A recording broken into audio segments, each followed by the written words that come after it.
Hey, today I'm looking at some Marvel Legends, and as far as toys go, they are pretty legendary.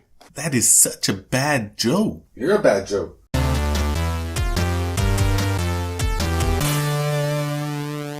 What's up, true believers? My name's Victor and I love toys. Today, I'm opening up and looking at 3 Marvel Legends figures. First is the MCU Starlord and Ego 2-pack, and then a Deadpool. The line has been in production since 2002. They used to be made by Toy Biz, but are now made by Hasbro. I have a ton of the Toy Biz Marvel figures from the 90s because that was my favorite thing back then, but I have very few of these Marvel Legends figures. I love this stuff, but Lego's been my priority for a long time, and there's only so much toy money to go around. Let's see what's in the boxes. Most of the Marvel Legends I bought are because they were on clearance, just like this Starlord Ego 2-pack, which I got for about $12, though the original price was $40. Just too good a deal to pass up. I prefer toys based on the comic books than the movies, but the 2 Guardians of the Galaxy movies are so good, and these toys both look really good. They also had Gamora for about $6, but she didn't look nearly as good, so I passed.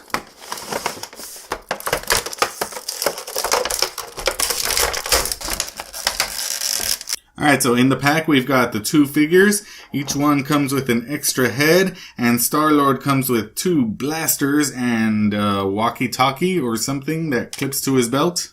Let's look at Starlord first. The likeness is awesome. Looks just like Chris Pratt. The details in the molding look really good too, and the paint job is amazing. It's part of why the face looks so good, but the whole figure is just so realistic looking.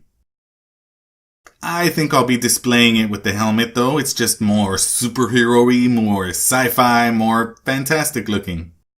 He can hold his guns, of course, or he can attach them at the pegs on his hips, right about there. And like I mentioned, this little rectangular box, which I think might be some kind of walkie-talkie communication device, attaches to his belt. As for articulation, he's got some nice movement in the head on a little bit of a ball joint. The arms are not quite on a ball joint. They go up and around, but they swivel here at the shoulder. He's got double jointed elbows. And then you can move the wrists around and in and out. The legs are on ball joints, though they don't have full range of mobility. Double jointed knees also. Nice movement there. And a fair amount of movement in the ankles too. That looks painful. They move up and down also, though it feels a little bit tight. Then there's some ab crunch. Hooah. And now here's Ego, that living planet in human form. Again, the likeness is so good. Looks just like Kurt Russell. And again, the details and the paint look really good. So does the second head, although it looks almost the same as the first head. I don't know why they didn't change the expression more. But overall, it's a great looking action figure. My problem with it, however, is that it's not very true to the comic. In the comics, Ego is actually a giant planet with a face. I appreciate the movie interpretation, and I think what they did to him is actually very cool. But in the end, what I got was an old man action figure, which isn't as fantastic or impressive as a giant talking planet with a face.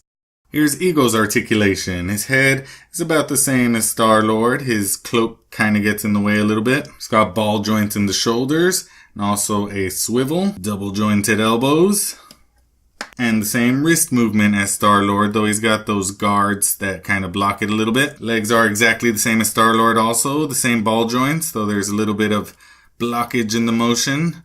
Double jointed knees. And the same ankles. And he's also got ab crunch. Ha! Ha! And now it's time to open up the Deadpool.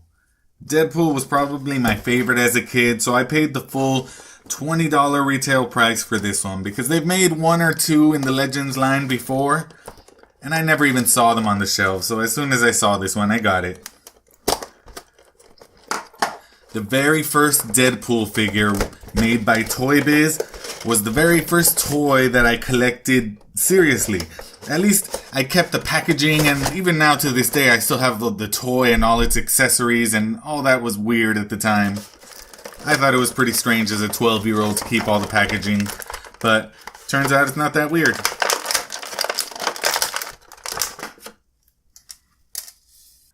So this one comes with the figure and 2 katana blades. It's also got this strap with the 2 scabbards, I think is the word for sword holsters on his back.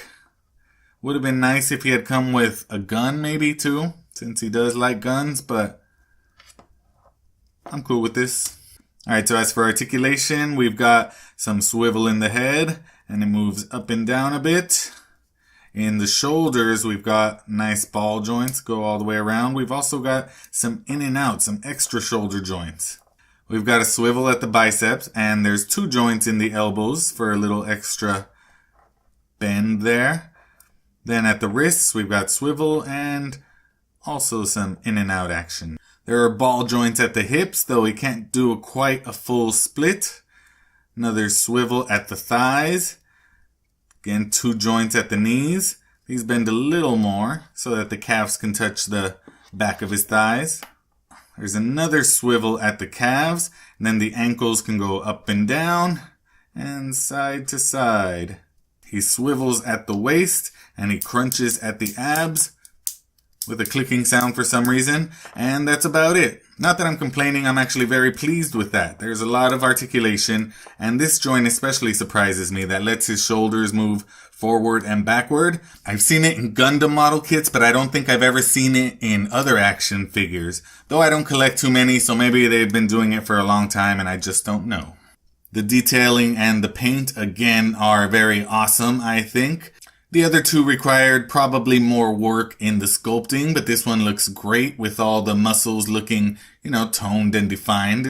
And the paint is also much simpler than the other 2, but this is what Deadpool looks like. It looks accurate and awesome. I love the sculpting on the face. I think the brow and the eyes look awesome.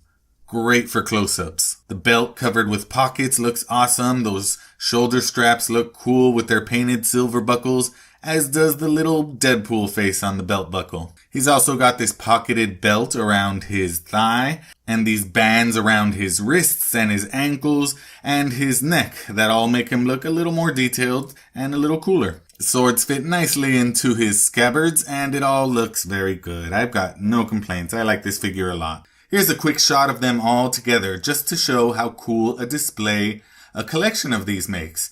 I'd love to have more of these, but there are just too many cool toys. Who else is like me and loves these toys but can't afford to collect them at 20 bucks a pop? Leave a comment and let's be sad together. Thank you all very much for watching. Like, subscribe, watch some more videos and stuff, and I'll check you later.